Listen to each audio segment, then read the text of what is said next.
সেই বাংলাদেশের উপকার করতে গিয়ে যে ভারতবর্ষ সব দিয়ে দিয়েছিল তাকে গালমন্দ করছে, তার পতাকা মারাচ্ছে।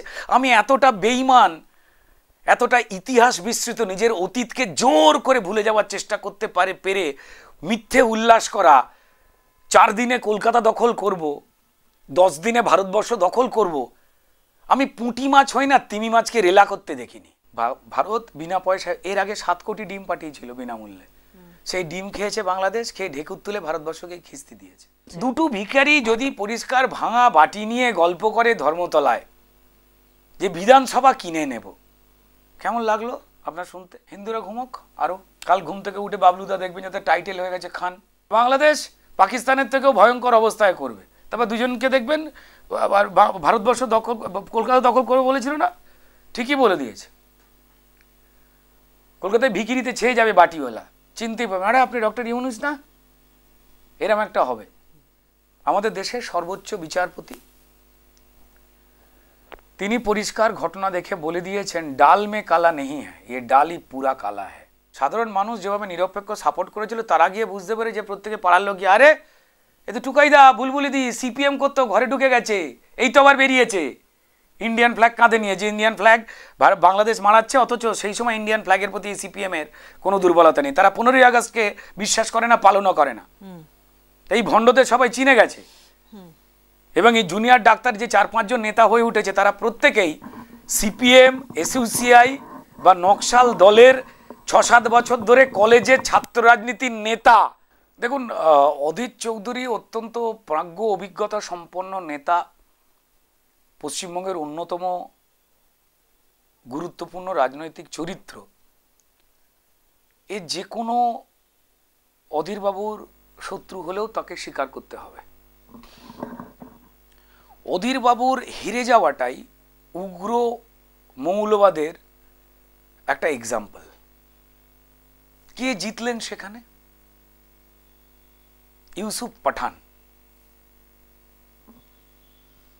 এই ইউসুফ পাঠান পশ্চিমবঙ্গের মুসলমান না, তিনি পশ্চিমবঙ্গে আদৌ পেয়ে আসেন না, পশ্চিমবঙ্গের মানুষের সুখে দুঃখে তাকে কখনো পাওয়া যাবে না। এটা জানবার পরেও উগ্র মুসলিম মৌলবাদ কতটা মারাত্মক হতে পারে, যে অধীরবাবু হিন্দু মুসলমান সবাইকে নিয়ে দীর্ঘ যুগ ধরে চলতেন, দশকের পর দশক ধরে চলতেন, তাকে অবধি হেরে যেতে হয়। এবং তার হেরে যাওয়া এবং তারপর তাদের সন্নিকটে বাংলাদেশে মুসলমান মৌলবাদের জামাতের হাত দিয়ে আবার ফিরে আসা, যে জামাত চায়নি পাকিস্তান থেকে মুক্তিযুদ্ধের মধ্যে প্রায় 30 লক্ষ বাংলাদেশির প্রাণ গিয়ে ভারতের সাহায্যে স্বাধীন বাংলাদেশ তৈরি হোক, এই জামাতে ইসলাম চায়নি। সেই জামাতে ইসলাম, এই মারাত্মক দল, যাকে বাংলাদেশের সংখ্যাগরিষ্ঠ মুসলমান এবং দমন পীড়নে শেষ হয়ে যাওয়া বাংলাদেশের সনাতনী হিন্দু কোনো মানুষই বাংলাদেশের পছন্দ করে না। ইলেকশনে দাঁড়ালে জামাতে ইসলাম কোনো জায়গায় একটাও হয়তো সিট পাবে না বাংলাদেশে। এটা সত্যিকারের পরিবেশ পরিস্থিতি, আমি আমার পছন্দ মতো বানিয়ে বলছি না। ওখানে দুটো দল রয়েছে, আওয়ামী লীগ এবং বিএনপি, শেখ হাসিনা এবং খালেদা জিয়ার দল। তো ভারতবর্ষ যেহেতু পাকিস্তানকে পরাস্ত করেছিল, পাকিস্তানি মৌলবাদীর হাত থেকে বাংলাদেশকে রক্ষা করেছিল, কিন্তু জামাতের ওই বীজগুলো এদিক ওদিক ছড়িয়েছিল।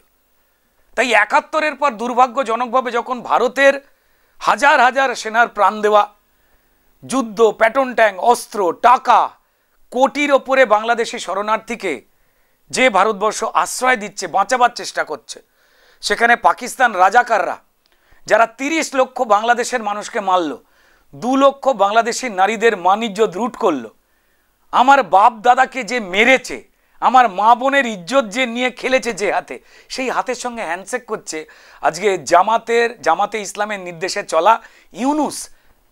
আর বাংলাদেশের কিছু যুবক, তারা তার দাদি ঠাকুরমার ইজ্জত নিয়েছে 2 লক্ষ, যে 30 লক্ষ বাবা জ্যাঠা কাকাকে খুন করেছে যারা, তাদের সঙ্গে হাত মেলাবার জন্য তাদের যারা শত্রু ছিল, সেই বাংলাদেশের উপকার করতে গিয়ে যে ভারতবর্ষ সব দিয়ে দিয়েছিল, তাকে গালমন্দ করছে, তার পতাকা মারাচ্ছে। আমি এতটা বেঈমান, এতটা ইতিহাস বিস্মৃত, নিজের অতীতকে জোর করে ভুলে যাওয়ার চেষ্টা করতে পেরে মিথ্যে উল্লাস করা, 4 দিনে কলকাতা দখল করব, 10 দিনে ভারতবর্ষ দখল করব।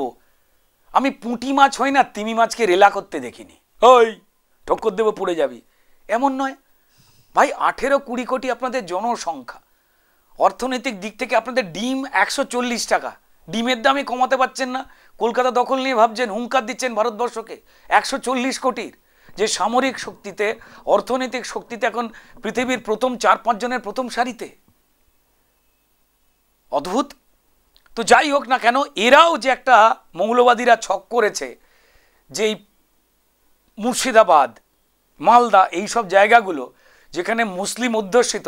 দেখুন, ভালো মুসলিমরা যেমন বাংলাদেশে কোণঠাসা, তারা কথা বলতে পারছেন না, সত্যি কথা বলতে পারছেন না, ধর্মনিরপেক্ষতার পক্ষে কথা বলতে পারছেন না।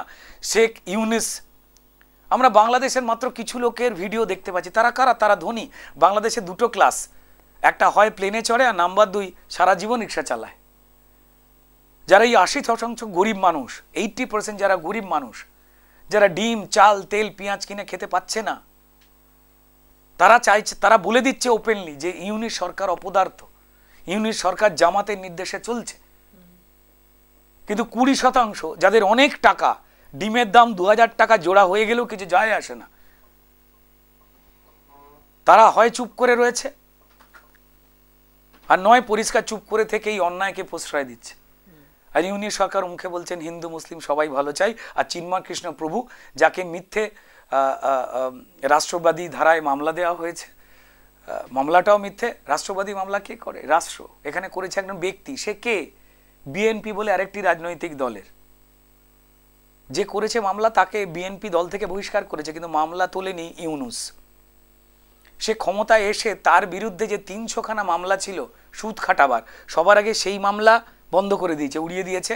আর জেল থেকে যত ক্রিমিনাল, যারা মানুষ মারত, জঙ্গি, তাদের ছেড়ে দিয়েছে। এদের ইচ্ছাটা কি সবাই জানে। আর ঠিক সেই ইচ্ছার সঙ্গে এই ববি হাকিম, এই হুমায়ুন কবির, এই সিদ্দিকুল্লাহ চৌধুরী, এদের কথাগুলো মিলে যাচ্ছে। এবং অদিত চৌধুরীর মতো, তিনি তো বিজেপির নয়, যে হিন্দু মুসলমান সবাইকে নিয়ে সুন্দরভাবে মুর্শিদাবাদ চালাতো, সেই লোকটাকে হেরে যেতে হয়েছে। তার এই হারটা, এই ঘটনাটার ইউনিস আসার একটা আগের ইঙ্গিত। তিনি পরিষ্কার বলে দিয়েছেন যে ববি হাকিমের এই বক্তব্য মারাত্মক। তিনি জানেন এদের ইচ্ছা কি। কারণ কংগ্রেস, হিন্দু মুসলমান তাদের নিয়ে চলবার সঙ্গে সঙ্গে কেন্দ্রীয় কংগ্রেস কিন্তু মুসলমানদের তোয়াজ করেই কথা বলে। পার্লামেন্টেও তাই হয়েছে। যখনই আমরা এক দেশ এক আইনের কথা বলছি, একই দেশ তো, একই রকমভাবে বেঁচে রয়েছি, একই জায়গার খাবার খাচ্ছি, একই কাজ করছি, তা আলাদা আলাদা ধর্মের আলাদা আলাদা আইন হবে নাকি? চ্যাংড়ামো হচ্ছে। তাই তারা একটা বিকল্প আইন নিয়ে এসেছে। সেই আইনের মধ্যে তারা সারিয়া আইন মেনে অন্যগুলি ইমপ্লিমেন্ট করতে চাইছে, কিন্তু সারিয়া আইনে ক্রাইম করলে যে হাত বা গলা কেটে দেবার, সেইগুলোকে লুকিয়ে ফেলছে কংগ্রেস। ধরা পড়ে গেছে। তাই রেগে গিয়ে এই রাহুল, সে এর তার নাকে চোখে ঘুষি মেরে দিয়েছে। যে 8 বছরের বাচ্চাকে বলে এক युवा जिसका बरस 8 साल की एक युवा, আবার নিজেকেও বলে আই এম যুবা, 50-এর উপরে বয়স, ও নাকি যুবা, 8 বছরের বাচ্চা যুবা। যে এক গালে চর মারলে আর এক গাল বাড়িয়ে দেয়, সেটা যে ওর বাড়ির লোক বলেছিল সেটা ভুলে গিয়ে সে অন্য লোকের নাম বলে, তার কথা নিয়ে তো এটাই কংগ্রেস। যেহেতু অদিত চৌধুরী সেন্সেবল, তাই তাকে পোষায়নি, নিয়ে এসছে শুভঙ্কর বাবু। তাদের আর কি কোনো খারাপ ভালো কোনো কথা বলতে চাই না। অদীপবাবু কথা অত্যন্ত গুরুত্বপূর্ণ। এবং এই মুর্শিদাবাদ থেকে শুরু করে মালদা টালদা, এই অঞ্চলগুলোকে যে বাংলাদেশের যে জেহাদি শক্তি, আর এই অঞ্চল, এই তো জঙ্গি ধরা পড়েছে কদিন আগে, কালকেই তো ধরা পড়েছে জঙ্গিরা। কোত্থেকে? এই জায়গাগুলো থেকে, মুর্শিদাবাদ থেকে। এদের মাদ্রাসাগুলোতে তো ডাক্তার, ইঞ্জিনিয়ার, সমাজ গড়ার ক্ষেত্রে মুসলমানরা যাতে উন্নত হতে পারে সেগুলো তো শেখানো হয় না। এটা হিন্দু মুসলিমের দ্বন্দ্ব নয়। আমি ভারতীয় জনতা পার্টি করি, পরিষ্কার হিন্দুত্বের কথা বলি, কেন বলবো? এটা তো আমাদেরই দেশ ছিল। হিন্দুত্বের কথা বলতে গেলে তার সঙ্গে পরিষ্কার সংখ্যালঘুরা কেমন থাকবে, তারা নিপীড়নে থাকবে কিনা, নাকি ভালো থাকবে, এই কথা বলবার দরকার নেই। আমরা সংখ্যাগুরু, আমাদের সঙ্গে আমাদের ভারতীয় জনতা পার্টির সরকার, যখনই সরকার এসেছে, একটাও কেউ প্রকল্প দেখাতে পারবেন যে প্রকল্প পরিষ্কার শুধু হিন্দুদের জন্য একটাও কোনো প্রকল্প দেখাতে পারবেন? যে প্রকল্পে, সেটা চাল হোক, ডাল হোক, বিনামূল্যে রেশন হোক, বাচ্চাদের স্কুলের পোশাক হোক, মিড ডে মিল হোক, আবাস যোজনার ঘর হোক, মায়েদের বোনেদের সুরক্ষার জন্য ইজ্জত ঘর বা বাথরুম, জল জীবন মিশনে প্রত্যেকের বাড়িতে বাড়িতে পরিশ্রুত জল, বিশ্বকর্মা প্রকল্পে সবার জন্য, আয়ুষ্মান ভারতে যাতে সবার চিকিৎসা হয়, বিশ্বকর্মা প্রকল্পে যাতে ছোট ছোট ব্যবসায়ীরা, ছোট ছোট যারা ছুতোর, নাপিত, কামার, ক্ষৌরকার, মানে নাপিত, যারা কাঠের কাজ করে, তাদের প্রত্যেকের জন্য ব্যবসায়ী, ছোট এন্টারপ্রেনার হওয়ার জন্য যে লোন, একটাও কোনো বিভিন্নতা রয়েছে ভারতীয় জনতা পার্টি সরকারের? মানুষ তো ভোট দেয় সেই সরকার যে সবার দেখবে। ভারতীয় জনতা পার্টি, বিজেপি তো এটাই চায়, সংখ্যাগুরুই থাকবে। ববি হাকিমের মতো রাত জেগে বাচ্চা বেড়ে বা হিন্দু কতল করে, কোনটা বলছেন উনি জানি না, করে পার্লামেন্ট দখল করার কথা তো সাংঘাতিক কথা। এবং সেই বীজটাই তো মনে হচ্ছে উগ্রতার। যেটা বাংলাদেশে ঘটছে সেটাই ইউসুফ পাঠানদের জেতা, অধীর চৌধুরীর হারা দিয়ে এখানে হচ্ছে। এবং এই খিদিরপুর, রাজাবাজার, এখানে কিছু কিছু যারা এই 1946-এর হত্যাকাণ্ডের সঙ্গে জড়িয়ে ছিল, বাঙালি মুসলমানদের কথা বলছি না, এই যে দুটো জায়গায় অবাঙালি মুসলমানদের একটা বড় অংশ যারা এখনো পাকিস্তানের পতাকা ওড়ায়, আগে তো প্রচুর ওড়াতো, যারা বন্দে মাতারাম গান গায় না, দেশকে মা বলবে না, ভারত মাতা যারা বলবে না, মাথা নিচু করে দাঁড়িয়ে থাকে, কি বলবো তাদেরকে?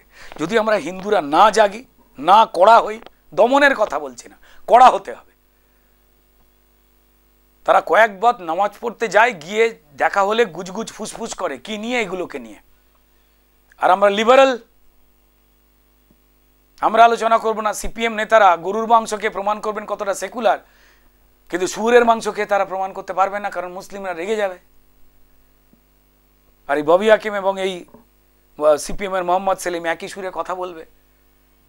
বাবরি মসজিদ নিয়ে রায়তে মোহাম্মদ সেলিম পোস্ট দিয়েছিল যে ভার্ডিং মিলেছে, ইনসাফ মেলেনি। ইনসাফ কিসের ভাষা? একই কথা বলছে তো। দেশের সংবিধানের উপরে কোরআনকে রাখছে। ববি হাকিমও তো বলছে ইনশাল্লাহ সামনে ऐसा दिन आएगा हम लोगों को मोमबत्ती मिছিল नहीं करना पड़ेगा, वी वांट जस्टिस, ने हम लोगों को नहीं मांगना पड़ेगा, हम लोग जस्टिस देने का जगह में जाएंगे। মানেটা কি? শরিয়তি আইনের কথা তো, যেখানে শুধু বিচারক যা মনে করবেন সেই রায় দিয়ে দেবেন, আপনার পক্ষে কোনো লয়ার থাকবে না। সারতান সে জুদা করো, ভয়ঙ্কর। এটা আবার বলছি, দয়া করে কংগ্রেস করুন, তৃণমূল করুন, সিপিএম করুন, যে কোনো কিছু রাজনৈতিক দল করুন, আপনি যদি হিন্দু হন, এই উগ্র মুসলিম মৌলবাদের বাড়াবাড়িটা করবে না। কেউ কেউ বলেন আচ্ছা মুসলমান কি কোথাও আক্রান্ত হচ্ছে না? কেন হবে না? সমস্ত ধর্মের মানুষই কোথাও না কোথাও পৃথিবীতে বিচ্ছিন্ন ঘটনার মধ্যে দিয়ে এই তুতু ম্যামেটা চলে। কার ঈশ্বর প্রিয়, কার ঈশ্বর সব থেকে বেস্ট? রেয়ার এক্সাম্পলকে আমি তো এক্সাম্পল করবো না। দু একটা বিচ্ছিন্ন ঘটনাকে তো আমি ঘটনা বলবো। সে তো রাম মন্দিরের সময় তো আমরা দেখেছি হিন্দুদের আক্রমণ করতে হয়। মমতা বন্দ্যোপাধ্যায় দুর্গাপুজোর মিছিল, দুর্গাপুজোর বিসর্জন পিছিয়ে দিয়েছিল, একই সময় ছিল। কিসের ইঙ্গিত ছিল? এই মুসলমান ভোটটাকে সিপিএমের হাত থেকে নিজে নেবার জন্য। তারপর এখন আতঙ্কিত হয়ে গিয়ে নিয়ম চেঞ্জ করছেন, ববি হাকিমকে তুলোধনা করছেন, দলীয় জায়গা থেকে বিবৃতি জারি করে যে ববির বক্তব্য দল সমর্থন করে না, ঘাট থেকে ঝেড়ে ফেলতে চাইছে। কেন করেননি একদিন মমতা বন্দ্যোপাধ্যায়? জেগে উঠতে হবে, ভয় পেতে হবে। যা হচ্ছে সেটা ভালো কোনো কিছু হচ্ছে না, ভারতবর্ষের মতো হচ্ছে না, পশ্চিমবঙ্গের মতো হচ্ছে না। না, ইসলামিক মৌলবাদ নিয়ে মানে মৌলবাদের উস্কানিতে বাংলাদেশ থেকে বিভিন্ন জন বিভিন্ন রকম কথা বলছেন। যেমন কেউ কখনো বলা হচ্ছে যে 4 দিনে কলকাতা দখল করব। এখন একজন প্রাক্তন সেনাকর্তা তিনি বলছেন যে তিনি ভারত যদি বেয়াদপি করে তাহলে সেক্ষেত্রে নিউক্লিয়ার বম্ব লঞ্চ করা হবে, কারণ আমাদের এমন অনেক বন্ধু বান্ধবরা রয়েছে যাদের কাছে নিউক্লিয়ার বম্ব রয়েছে, তাদের কাছ থেকে আমরা নেব এবং ভারতের বিরুদ্ধে লঞ্চ করব। আবার কোনো একজন মুফতি নামের ধর্মগুরু বাংলাদেশে তিনি বলছেন যে ভারত যদি বেশি বেয়াদপি করে তাহলে সেক্ষেত্রে তাদের দিল্লি ধরে টান দেওয়া হবে। এই সমস্ত কথা আমরা হয়তো মনে করছি যে বড় বড় কথা, এগুলো শুধু বাতেলাবাজি, কিন্তু সত্যিই কি তাই? এর পেছনে কি কোনো গূঢ় কারণ লুকিয়ে নেই যেটাকে আমাদের চোখের বাইরে সেটা চলে যাচ্ছে না, এই সমস্ত দিয়ে ঢেকে যাচ্ছে বিষয়টা?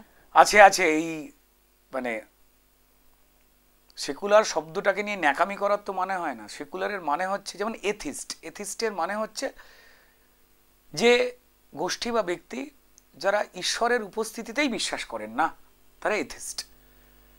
এবার সেকুলারের মানে শুধুমাত্র মুসলিম ভোট পাওয়ার জন্য সহজ সরল মুসলমানদের বিগড়ে দেওয়া নয়, যেটা সিপিএম আর তৃণমূল করে। কংগ্রেস এটা জন্ম দিয়েছিল। সেকুলারের মানে পরিষ্কার, আমার ছোট ভাই সারাক্ষণ আমায় খিস্তি গালাগাল করে যাবে, আমি বড় ভাই নয়, না না ও তো গালাগাল দিচ্ছে, কালকে বড় হয়ে গেলে ঠিক হয়ে যাবে, করতে করতে বুড়ো হয়ে মরতে চললো, সে এখনো ক্ষয়ের ছেলে ময়ের বেটা বলে সকালবেলা আমায় ডাকছে, এটা তো হতে পারে না। সেকুলার মানে সর্ব ধর্মকে সমান সম্মান দেওয়া, যে কোনো উপাচারকে সমান সম্মান দেওয়া। একটা বাবরি মসজিদ, যে মসজিদে আগে পরিষ্কার রাম মন্দির ছিল, ঐতিহাসিকরা পরিষ্কার খনন কার্য করে আর্কিওলজিক্যাল সার্ভে অফ ইন্ডিয়ার লোকেরা, যাদের মধ্যে মুসলমান সমাজের প্রচুর পণ্ডিত লোকেরা ছিল, খনন করেছেন। সেই রায়টার পরে ওটাকেই ভেজে খাবে আর থেকে থেকে মণিপুরে কি হচ্ছে বলে গুলিয়ে দেবে, ও চলবে না, চলবে না। যখন মণিপুরের মতো সেম ঘটনা কুচবিহারে কদিন আগে বিজেপির একজন মহিলা যিনি মুসলমান, তাকে ল্যাংটো করে ঘোরানো হলো, মারধর করানো হলো, তখন এই সিপিএম চুপ, এই সেকুলার পন্থীরা চুপ, এই তৃণমূলও চুপ ছিল। এই কদিন আগেই হয়েছে, জাস্ট ইলেকশনের আগে, জুলাইয়ের আগে। ভাই যেখানে যেটা যদি হয় কোনো কিছু, সেটা খারাপ, সেই খারাপের পক্ষে আমি অন্য যুক্তি দেব না, যাতে সেটা না হয় তার জন্য আমায় চেষ্টা করতে হবে। কিন্তু তা বলে আমি পরিষ্কার আরো 10টা খারাপ করে যাব, ওইটার দিকে আঙুল তুলে, এটা হতে পারে না। এই মৌলবাদের বাইরে যেতে হবে। সেকুলার সেকুলার সেকুলার বলে মুসলমান ভোটটাকে পেতে গিয়ে উগ্র মুসলিম মৌলবাদকে প্রশ্রয় দেওয়া হচ্ছে, এবং যা মারাত্মক, যে কারণে ববি হাকিম দাওয়াতে ইসলাম দিয়ে হিন্দু এবং অন্য ধর্মের মানুষদের মুসলমান ধর্মে কনভার্সন বা ধর্ম পরিবর্তনের ইঙ্গিত দেয়। তারপর বলে এই কথাগুলো, যে আমরা বাচ্চা পেড়ে দখল করব পার্লামেন্ট এবং সারিয়াতি আইন আসবে, আমরাই জাস্টিস দেব, জাস্টিস চাইতে হবে না। শরিয়াতি আইন যে দুটো দেশে সবথেকে বেশি লাগু করা হয়, সে একদিকে হচ্ছে পাকিস্তান, অন্যদিকে বাংলাদেশে এখন নতুন করে সেটা শুরু হয়েছে, এবং তাদের মধ্যে এখন ভীষণ মানে গলায় গলায় বন্ধুত্ব এই দুই দেশের মধ্যে। এর আগে আমরা দেখেছিলাম যে পাকিস্তান কিন্তু চীনের থেকে যুদ্ধবিমান কিনছে, বিভিন্ন রকম সাহায্য নিচ্ছে যাতে ভারতের ওপরে আক্রমণ করা যায়। এখন বাংলাদেশেও সেই একই পথে এগোচ্ছে, পাকিস্তানের মতো চীন থেকে যুদ্ধবিমান কিনছে। প্রশ্নটা হচ্ছে যে পাকিস্তান বহুবার চেষ্টা করেছে ভারতের সঙ্গে যুদ্ধে জড়িয়ে পড়ার বা ভারতকে কোনো রকম ভাবে সাহায্য করা, সেটা পারেনি। এখন আপাতত রণে ভঙ্গ দিয়েছে বটে, কিন্তু ব্যাকডোর দিয়ে, মানে ব্যাকডোরের নাম বাংলাদেশ, সেখান থেকে দুটো দেশ একসঙ্গে মিলেও কি ভারতের মতো শক্তিশালী হতে পারবে, নাকি এটা দিবাস্বপ্ন দেখছে? দেখুন, আপনি পাকিস্তান বা বাংলাদেশ যাদের কথা বললেন, তারা দেশের 80% জনগণকে খেতে দিতে পারছে না। তারা বিভিন্ন রেলাবাজি করে ফোরে সময় কাটাচ্ছে। যে দেশগুলো এই কথা বলছে, তাদের দেশের জনগণ আর 2-3 মাসের মধ্যে তাদের দেশের যারা এই প্যাঁচ পেঁয়াজি করা পেছন পাকা কথাবার্তা বলছে, তাদের এগেনস্টেই বিদ্রোহ করবে এবং কচু কাটা করবে। বাংলাদেশে 80% মানুষ খেতে পাচ্ছে না, চাল ডাল আলু পেঁয়াজ। ভারত বিনা পয়সায় এর আগে 7 কোটি ডিম পাঠিয়েছিল বিনামূল্যে, সেই ডিম খেয়েছে বাংলাদেশ, খেয়ে ঢেকুর তুলে ভারতবর্ষকে খিস্তি দিয়েছে। যে ভারতবর্ষ না থাকলে বাংলাদেশের নামটাই তৈরি হতো না। তারা সেই দেশের পতাকা পায়ের তলায় মারাচ্ছে। অত কোথায় না ইউনিভার্সিটিতে ঢুকতে গিয়ে শিক্ষা নিতে যাচ্ছ, আসলে ওটাকে শিক্ষা বলে না, ডিগ্রি বলে। ডিগ্রি আর শিক্ষা এক নয়। শিক্ষা যা বিমুক্ত হয়, শিক্ষা সেই জিনিস যা মানুষকে অন্ধত্ব, কুসংস্কার এবং জ্ঞানহীনতা থেকে আলোয় নিয়ে আসে, যুক্তিবাদী করে তোলে। পাকিস্তান তার দেশের লোকজনকে আটা বা রুটি দিতে পারে না, লোকে রান্না করবার জন্য গ্যাস সিলিন্ডার কিনতে পারে না, প্লাস্টিকের প্যাকেটে গ্যাস বেলুনের মতো করে গ্যাস নিয়ে যায়।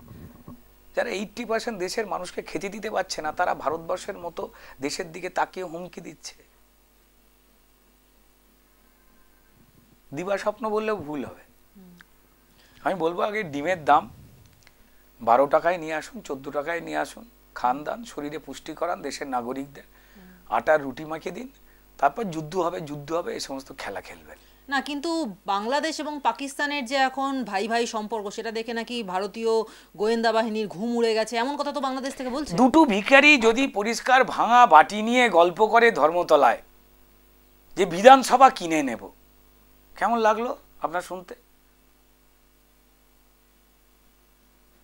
এবার কেউ গরিব হয়েছে, ভিখারি হয়েছে, তাদের আহা বলাটা আমাদের অভ্যেস। আমাদের দেশে না একটা সিপিএম একটা অদ্ভুত কালচার তৈরি করার চেষ্টা করেছিল। আপনি গরিব মানে আপনি সৎ, আর আপনি দুটো পয়সা বানিয়েছেন মানেই আপনি বুর্জোয়া, খারাপ, লুটেরা। চ্যাংড়ামো হচ্ছে। কেউ পড়াশোনা করলো না, ঘুমিয়ে কাটালো, কুড়েমি করলো, সে ভবিষ্যতে গিয়ে ভিখারি হলো, তাহলে সে সৎ? ভাই মানুষের কপালের ফেরে কখনো কখনো কিছু ঘটনা ঘটে, এ সমস্ত বললে হবে। দুটো ভিখারির গল্প দেখে এত মাথা ঘামানো গেছে না, ডেফিনেটলি আমাদের সতর্ক থাকা উচিত, কারণ তারা ইসলামকে সামনে রেখে, দেখুন ইসলাম শান্তির বাণী ঠিক আছে, কিন্তু ইসলামকে নিয়ে প্রচুর লোক রয়েছে যারা পরিষ্কার ইসলামের বিস্তার কিন্তু ঘোড়ার পিঠে তরোয়াল উঁচিয়ে হয়েছিল। ভালোবেসে ইসলাম ধর্ম গ্রহণ করেছেন প্রচুর লোক, সেই উদাহরণ অনেক কম, তাই না? তো তাই তারা উগ্র ইসলামী মৌলবাদকে নিয়ে তারা এই খেলাটা খেলবার চেষ্টা আছে। 56টা তো মুসলমান কান্ট্রি আছে পৃথিবীতে, এই 50টার উপরে কান্ট্রি, তারা কেউ বাংলাদেশ নিয়ে একটাও কোনো কথা বলেছে বাংলাদেশের পক্ষে? বলেনি। তারা ভারতবর্ষের প্রধানমন্ত্রী, হিন্দুত্বের কথা বলা প্রধানমন্ত্রী, জন অধিকারের কথা বলা প্রধানমন্ত্রী, নরেন্দ্র মোদী গেলে অধিকাংশ মুসলমান দেশ তাকে বুকে আঁকড়ে ধরে। ভারতবর্ষে একের পর এক ব্যবসা আসছে, চুক্তি করে এসছেন তিনি, তার কথাতে পরিষ্কার দুবাইতে রাম মন্দির তৈরি হয়ে যাচ্ছে। তাকে এক একটা করে মুসলমান দেশ দেখে তাদের দেশের সর্বোচ্চ সম্মান দিচ্ছে। আমি জানি না এরা বাংলাদেশ, পাকিস্তানকে কাউন্টও করছে না, পাকিস্তান মুখে কিচ্ছু বলেন, একটা কোনো কথা বলেন, ঠিক আছে। রমরমিয়ে চলছে পাসপোর্ট জালিয়াতির চক্র, এবং সেখানে যার তার হাতে ভুয়ো পাসপোর্ট চলে যাচ্ছে, ভুয়ো পরিচয়পত্র চলে যাচ্ছে। এটা আমরা আগে থেকেই দেখেছিলাম যে 2000 টাকার বিনিময়ে ভারতীয় পরিচয়পত্র চলে যাচ্ছে বাংলাদেশিদের হাতে। এবং ইতিমধ্যে যেটা জানতে পারা গেছে যে বর্ডার লাইনে যেসব এরিয়াগুলো আছে, যেমন মুর্শিদাবাদ থেকেই গতকাল জঙ্গি ধরা পড়েছে, এবং এই ভুয়ো পাসপোর্টের মাধ্যমে তারা ভারতে ঢুকে পড়ছে, ভারতে বিভিন্ন জায়গাতে থাকছে। এবং ভারতে এরকমও একটা আশঙ্কা করা হচ্ছে যে স্লিপার সেলগুলো রয়েছে, যেগুলোকে এখনো অ্যাক্টিভেট করা হচ্ছে না, যে কোনো মুহূর্তে অ্যাক্টিভেট করা হতে পারে, এবং তাতে কিন্তু বিপদের আশঙ্কা আমাদের পশ্চিমবঙ্গবাসীর সবচেয়ে বেশি। কি বলবেন এই বিষয়ে? হিন্দুরা ঘুমোক আরো, কাল ঘুম থেকে উঠে বাবলুদা দেখবেন যাতে টাইটেল হয়ে গেছে খান, শরীরে কিছু কেটে অংশ কমিয়ে দেওয়া হয়েছে, হবে। ঘুমন আপনারা, কমরেড ঘুমন আপনারা, কংগ্রেস ঘুমন আপনারা, তৃণমূল এই ভোটে জিতে ক্ষমতায় এসে আরো মাল বানিয়েছেন, ঘুমন। কিন্তু ঘুম থেকে উঠে দেখবেন আপনার বইয়ের নাম ফতেমা হয়ে গেছে, ঘুমন। নোবেলজয়ী ইউনুসের আমলে বাংলাদেশের একেবারে বেহাল দশা, তাহলে ইউনুসকেও কি এবারে এমন পরিস্থিতি দেখতে হবে যে তাকেও বাংলাদেশ ছেড়ে পালাতে হলো? সেটাই খুব স্বাভাবিক দিকে যাচ্ছে, তিনি ফেলিয়ার, এটা প্রমাণিত। এবং যিনি জামাতের কথায় চলছেন, উগ্রবাদী চরম মৌলবাদী দল, যাকে বাংলাদেশের মুসলমানরাই ভয় পায় এবং তাদের সিটও দেয় না কোনো নির্বাচনে, সেই কথাতেই চলছে। এবার ইউনুস, বললাম তো, এখনো পর্যন্ত এতদিন ধরে ক্ষমতা আছে, বড় বড় কথাবার্তা বলেন, উনি এসে কি করেছেন? উনি সবার আগে নিজের নামে থাকা 300টা আর্থিক জালিয়াতির কেস, সে কেস কতটা ঠিক ভুল জানি না, সেইটাকে সবার আগে মুকুব করে দিয়েছেন, নিজের লোন মুকুব করে দিয়েছেন, এবং জঙ্গিদের ছেড়ে দিয়েছেন জেল থেকে, এবং ডিমের দাম কমাতে পারছেন না, গরিব মানুষ নিয়ে ভাবছেন না। তিনি বাংলাদেশে তো ছিলেনই না, তিনি বেড়ে উঠেছেন, বড় হয়েছেন, ধনী হয়েছেন বিদেশে থেকে। উনি কদিন বাংলাদেশে থাকতেন? তার মেয়েই তো পরিষ্কার যে সেই কয়েক বছর আগে মাতলামি করতে গিয়ে আমেরিকায় ধরা পড়েছিল মদ্যপ অবস্থাতে।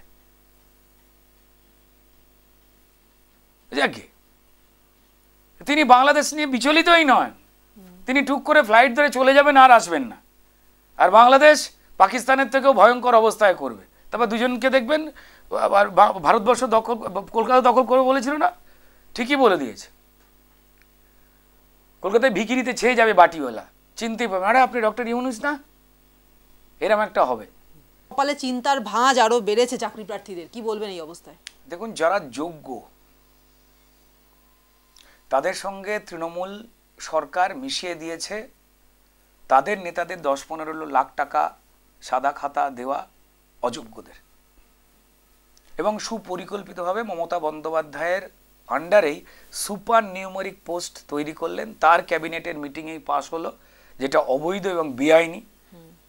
এবং এই পুরো দায় মমতা বন্দ্যোপাধ্যায় এবং ব্রাত্য বসু, এদের জেলে যাওয়া উচিত, শুধু সময়ের অপেক্ষা। আদালত কি কথা বলেছেন? দেশের সর্বোচ্চ বিচারপতি টানা অতক্ষণ রায় দিয়েছেন, যা ইতিহাসে বাংলার ঘটনা নিয়ে প্রথম। আমাদের দেশের সর্বোচ্চ বিচারপতি তিনি পরিষ্কার ঘটনা দেখে বলে দিয়েছেন ডাল মে কালা নেই হ্যায়, ये ডাল ही पूरा काला है। আসল কথা তো এটা। প্রশ্নটা যদি এটা দিয়ে বলতে শুনতে ভালো লাগতো। তো অর্থাৎ এই পুরো যে নিয়োগ, এটা যে দুর্নীতিকে করবার জন্যই করেছে সরকার, তা প্রমাণিত। দুর্ভাগ্যজনক যদি এই ঝাড়াই বাছাই না হয়, যতটুকু মনে হচ্ছে এই প্যানেল ক্যান্সেল হয়ে যাবে, সবার চাকরি যাবে। তাদের প্রত্যেককেই বলবো যে পরিষ্কার তৃণমূল নেত্রীর কালীঘাটের বাড়ি যান বা নবান্ন ঘেরাও করুন, কারণ তাদের 2 নম্বরের জন্য আপনাদের ভবিষ্যৎ নষ্ট হলো। ইভেন যারা পয়সা দিয়ে ধার দেনা করে চাকরিটা পেয়েছে, অপরাধ করেছেন, তাদের চাকরিটাও চলে যাবে। আর ওই পয়সা খেয়ে দিয়ে তৃণমূলের নেতারা হয় জেলে থাকবেন, নয় বেলে থাকবেন, এইটুকুই তাদের ধরা উচিত। কৈফিয়ত মমতা বন্দ্যোপাধ্যায়, কারণ সুপার নিউমারিক বলে একটা অদ্ভুত শব্দ মানে প্রয়োগ করে ব্রাত্য বসুকে দিয়ে যারা যারা তৃণমূলের নেতাদেরকে ঘুষ দিয়ে চাকরি পেয়েছে, তাদের সাদা খাতা যারা জমা দেওয়া, তাদের চাকরি ঢুকিয়ে দিয়ে নাড়িয়ে দিয়েছেন। আমরা একটা বস্তায় ফেলে বন্ধ করে তারপর পিষে দেওয়া হলো। আপনি শুধু ওই গুলিগুলো দেখতে পাচ্ছেন যে কোনটা কুশি আর কোনটা আঁটি। আমরা মিশে গেছে, এত বড় সর্বনাশ করলেন। সামনের মাসেই রায় রয়েছে, 7 তারিখ বোধহয়, যদি খুব ভুল না করি। আমি জানি না, আমার খুব খারাপ লাগছে যারা যোগ্য তাদের জন্য। এই সরকারটার জন্য এটা হলো জাস্ট মমতা বন্দ্যোপাধ্যায়ের টাকা কামাবার প্ল্যান। এই যে একটু আগে আপনি বলেন, যেটা প্রধান বিচারপতি বলেছিলেন যে ইয়ে ডাল মে কুছ কালা নেই হ্যায়, ইয়া সব পুরা ডাল হি কালা হ্যায়, এই কথাটা তিনি বলেছেন। এবং তার সঙ্গে সঙ্গে মানে কত কষ্ট পেলে, কতটা সিদ্ধান্ত, মানে এটা কি প্রমাণিত হচ্ছে যে জাস্টিস, প্রাক্তন জাস্টিস অভিজিৎ গাঙ্গুলি এক্স্যাক্টলি এই প্রশ্নটাই করতে যাচ্ছি, যে কথাটা বলেছিলেন সেটাই বহাল রইল। যে জাস্টিস অভিজিৎ গাঙ্গুলি ধাপে ধাপে যে বিষয়টাকে চেপে ধরেছিলেন, পশ্চিমবঙ্গের মানুষের দুঃখ দুর্দশা এবং এই অন্যায়, এই সরকারের পরিকল্পিত লুটের চক্রান্ত যেটা সামনে এনে তিনি আঙুল দিয়ে দেখিয়ে দিয়েছিলেন, সেইটাকে ডিভিশন বেঞ্চে ফেলে গুলিয়ে দিল তৃণমূল সরকার। তারপর সেই মামলা চলে গেল হচ্ছে দিল্লিতে এবং সুপ্রিম কোর্টে গিয়ে ঝুলে গেল।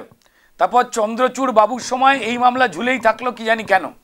তারপর নতুন সর্বোচ্চ বিচারপতি এলেন, তিনি মনোযোগ দিয়ে ঠিক যা হাইকোর্টে আলোচিত হয়েছিল, সম্মানীয় প্রাক্তন জাস্টিস বর্তমান বিজেপির এমপি অভিজিৎ গঙ্গোপাধ্যায় যে কথা বলেছিলেন, ঠিক সেই দিকেই কাগজপত্রের প্রমাণ, সেই দিকেই দেখে মন্তব্য করলেন প্রধান বিচারপতি। অর্থাৎ রায় সামনেই, মমতা বন্দ্যোপাধ্যায় ভালো থাকবেন।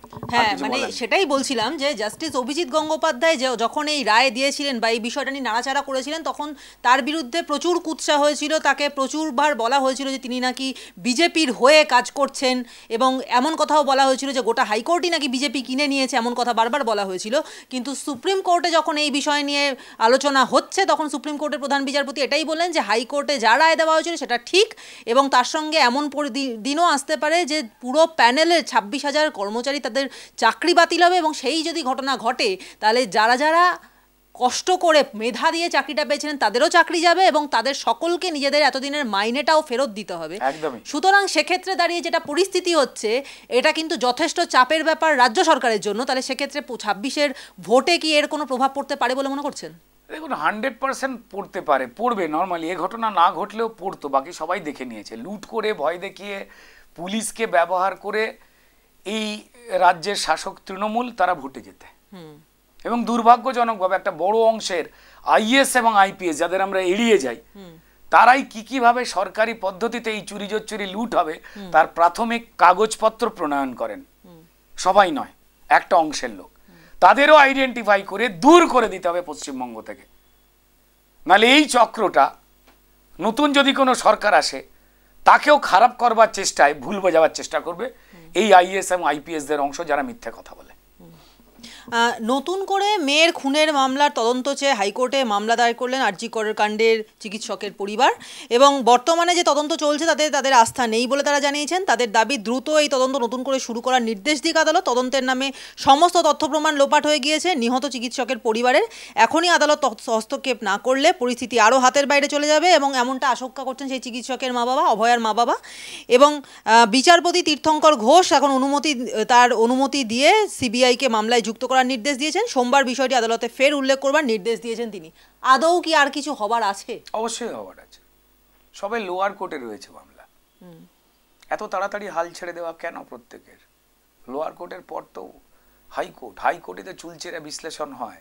অভয়া তিলোত্তমা খুনের মামলাতে হাইকোর্টের বিচারপতি জিজ্ঞেস করবেন না কোন কোন পুলিশ অফিসার ডিউটিতে ছিলেন যে 3 দিন ধরে রাজ্য সরকার তার পুলিশ দিয়ে তদন্ত করছি বলে তথ্য প্রমাণ লোপাট করেছে, কারা কারা ছিলেন, তাদের চাকরি থাকবে তো, তারা তাদের ওপরের মালকিনের নাম বলে দেবেন না তো? এতটা সোজা জিজ্ঞেস করবে না বিচারক? দেখুন আবার বলছি যে অভয়া বা তিলোত্তমার বাবা মায়েরা রয়েছেন, তাদের ক্ষেত্র থেকে যন্ত্রণায় আবেগে তাদের ছটফট করা উচিত। এই সময় আপনি আমি আমরা কেউই আমাদের মাথায় যুক্তি কাজ করে না। আমরা চাই যে আমাদের চোখের সামনে আমাদের পরিবারের বাচ্চাটার যে প্রাণ কেড়ে নিল তাদের ফাঁসি হোক, এটা আমাদের আবেগের চাহিদা হতে পারে, কিন্তু বাস্তবে তো সেটা করা কখনো সম্ভব নয়। আমাদের সামাজিক সত্যি আর কোর্টের কাছে প্রামাণ্য সত্যি, এই দুটোর মধ্যে আকাশ পাতাল তফাৎ রয়েছে। এবার তারা তো সেটুকু জানেন না, ফলত তাদের দিক থেকে তারা যা বলছেন সেই কথা শুনতে আপনার আমার বা কারোর যদি খারাপ লাগে এটা মেনে নিতে হবে, কারণ তারা বাবা মা, তাদের যন্ত্রণা সব থেকে বেশি। আর পরিকল্পিত হত্যাকাণ্ড ঘটেছে এটা তো খুব সোজা। সিবিআই কি কারণের জায়গায় চার্জশিট দিল না, নাকি এটাও কোনো স্ট্র্যাটেজি, সেটা তো সামনেই পরিষ্কার। হাইকোর্ট রয়েছে, সেখানে গিয়ে তো অনেক কিছু ওপেন হবে। সাপ্লিমেন্টারি চার্জশিট যে কোনো দিন দিতে পারা যায়, কেন তারা দিচ্ছে না, কি কারণে দিতে চাইছে না, তারা কিসের জন্য অপেক্ষা করছে? বাইরে থেকে দেখে আমরা লাফালাফি করতে পারি, যন্ত্রণা হতে পারে, আমাদের রাগ হতে পারে, হচ্ছেও, কেন হবে না? কিন্তু আমার দেশের আইনের বাইরে তো কেউ নেই আমরা। হাইকোর্ট যথেষ্ট কড়াভাবে পশ্চিমবঙ্গের মানুষকে বাঁচাচ্ছেন, কারণ পশ্চিমবঙ্গের প্রশাসন ভেঙে পড়েছে। মমতা বন্দ্যোপাধ্যায় চোর বা ক্রিমিনালদের বীর বাঘের বাচ্চা বলেন, এবং তিনি তার পুলিশ বিনীত গোয়েলদের দিয়ে কিভাবে তথ্য প্রমাণ লোপাট করেছেন হাইকোর্ট তো জিজ্ঞেস করবেই। 4 দিন পরে সিবিআই এসেছে। সিবিআই কাদের ইচ্ছায় এসেছে? নিজের ইচ্ছায় এসেছে না। অভয়া তিলোত্তমার বাবা থেকে শুরু করে সবাই চেয়েছিলেন সিবিআই ইনভেস্টিগেশন, তাই সিবিআই এসেছে। সিবিআই কাছে যা ডকুমেন্ট আছে সেগুলো ফালতু নয়, এমনি নয়। সন্দীপ ঘোষ বা অভিজিৎ মণ্ডল সিবিআইয়ের ঘরে বা বাকি আরো যারা যারা ছিলেন তারা এসে কি গাল গল্প করছিলেন? না, তার তথ্য প্রমাণ আছে, তাদের কৈফিয়ত দিতে হবে। হাইকোর্টে গিয়ে হাইকোর্ট কাউকে ছেড়ে কথা বলবে না। চাকরি বাকরি সংক্রান্ত মামলায় দেখতেই তো পাচ্ছেন, আলটিমেটলি হাইকোর্ট, সেটা জাস্টিস প্রাক্তন জাস্টিস স্যার অভিজিৎ গাঙ্গুলি হোক বা অন্যান্য জাস্টিসের যে রায় দিয়েছিলেন, সুপ্রিম কোর্ট সময় পেয়েছে, তারা সময়তে যথেষ্ট নিরীক্ষণ করে দেখেছেন যে হ্যাঁ আবার হাইকোর্টেই ফিরে যাওয়া উচিত মামলা, বা হাইকোর্টের রায় বহাল থাকলো, অর্থাৎ তৃণমূলের সর্বনাশটি হইল, কারণ তারা চুরি জচ্চুরি এবং অন্যায় করিয়াছে, এটা তো প্রমাণিত হচ্ছে। সময়ের অপেক্ষা। আমরা যন্ত্রণায়, তৃণমূলের যন্ত্রণায় রয়েছি বলে ছটপট করতে করতে ভাবি কবে এই চোর ডাকাত খুনি লুটেরেরা জালিবাজরা শেষ হবে। তাই আমরা মিছিল করছি, মিটিং করছি, রাত জাগছি, চেঁচাচ্ছি, এটা তো প্রতিবাদের ভাষা, এখান থেকে তো উঠলে হবে না। কিন্তু সিপিএমের মতো মিছিল নয় যে ইউনিয়নে এসএফআই ঢুকুক কলেজে, সেই জন্য ডাক্তারদের দিয়ে একটা মিছিল খেলা করে আসল ভালো জুনিয়র ডাক্তারদের যে দাবি, যে লড়াই, সেইটাকে তারা মাদুরের তলায় পাঠিয়ে দিল। এটা তো অন্যায় না। এবার এই যে মিছিল, রাত জাগা, রাত দখল, রাস্তা দখল, এবং সবচেয়ে বড় হচ্ছে দ্রোহকাল, যে দ্রোহকাল আমরা কাটিয়ে এসেছি, বা দ্রোহের কার্নিভাল, সাধারণ মানুষ তারা দলে দলে এসেছিলেন সামনের যে পুজোর কার্নিভাল তাকে ছেড়ে দিয়ে দ্রোহের কার্নিভালে সামিল হতে, এবং সেই সময় কিন্তু সমস্ত মানুষের সাপোর্ট ছিল জুনিয়র ডাক্তারদের ওপর, যারা ধর্মতলায় বসে অবস্থান করছিলেন। কিন্তু সেই অবস্থান উঠে যাওয়ার পর যেন মনে হচ্ছে সাধারণ মানুষের মধ্যে তাদের ওপর থেকে বিশ্বাস অনেকটা হারিয়ে গেছে, এবং হয়তো সেই বিশ্বাসটাকে আবার ফিরে পাওয়ার জন্যই আগামী সোমবার থেকে কিন্তু আবার জুনিয়র ডাক্তাররা ধর্মতলায় ধর্নায় বসছেন। তারাও জানে যে সাধারণ মানুষ যেভাবে নিরপেক্ষ সাপোর্ট করেছিল, তারা গিয়ে বুঝতে পারে যে প্রত্যেকে পাড়ার লোক গিয়ে, আরে এ তো টুকাইদা বুলবুলি দি সিপিএম করতো, ঘরে ঢুকে গেছে, এই তো আবার বেরিয়েছে ইন্ডিয়ান ফ্ল্যাগ কাঁধে নিয়ে, যে ইন্ডিয়ান ফ্ল্যাগ বাংলাদেশ মারাচ্ছে, অথচ সেই সময় ইন্ডিয়ান ফ্ল্যাগের প্রতি সিপিএমের কোনো দুর্বলতা নেই। তারা 15ই আগস্টকে বিশ্বাস করে না, পালনও করে না। এই ভণ্ডদের সবাই চিনে গেছে। এবং এই জুনিয়র ডাক্তার যে 4-5 জন নেতা হয়ে উঠেছে, তারা প্রত্যেকেই সিপিএম, এসইউসিআই বা নকশাল দলের 6-7 বছর ধরে কলেজের ছাত্র রাজনীতির নেতা। তারা নিরপেক্ষ ডাক্তার নয়, এটাও সবাই জেনে গেছে। আর যারা সত্যিকারের নিরপেক্ষ জুনিয়র ডাক্তার, তাদেরকে কিছু মিডিয়া হিরো বানায়নি বা সামনে নিয়ে আসেনি, এটা মানুষ এসে জেনে গেছেন। তাই মানুষের ভিড় চলে গেছে। তাহলে সিপিএম শেষ করলো নিজেদের তুলে ধরতে গিয়ে। আমরাও আছি ময়দানে, শুধু তৃণমূল বিজেপি বড় দল নয় পশ্চিমবঙ্গে, আমরাও আছি গো। তোমরা একটু সাহায্য করো। জুনিয়র ডাক্তারদের ঘাড়ে পা দিয়ে, জুনিয়র ডাক্তারদের একটা বড় অংশ এটাকে সাপোর্ট করে দিয়ে নিজেদের আন্দোলনটার মান সম্মান শেষ করলেন। যে ছেলে মেয়েগুলো অনশন করলো, অত পরিশ্রম করলো, ত্যাগ করলো, তাদের পরিশ্রমটাকে রাজনীতির রং মাখিয়ে শেষ করে দিলেন। এবং সাধারণ মানুষ বিভিন্ন জেলা থেকে যারা জড়ো হলো, তারা এসে দেখলো যে আমাদের পাড়ায় যারা সিপিএম করে সেই বৌদিয়া, সেই দাদা যে লুকিয়ে পড়েছিল সিপিএম একটাও সিট পায় না বলে, সে এই আরজিকর নিয়ে বেরিয়ে এসেছে রাস্তায়, নিজের দলকে বড় করবার চেষ্টা করছে। ভাই ফালতু আমি কেন ফেলিও সিপিএমের চাদর গায়ে দেবো, আমিও কলঙ্কিত হয়ে যাচ্ছি, ওই জন্য সেও সরে গেল। দায়ী কিছু জুনিয়র ডাক্তারদের উঠে আসা কয়েকটা নেতা, এবং দায়ী সিপিএম এবং নকশালদের কিছু নেতা, তারাই সর্বনাশটা করলো এই আন্দোলনটার।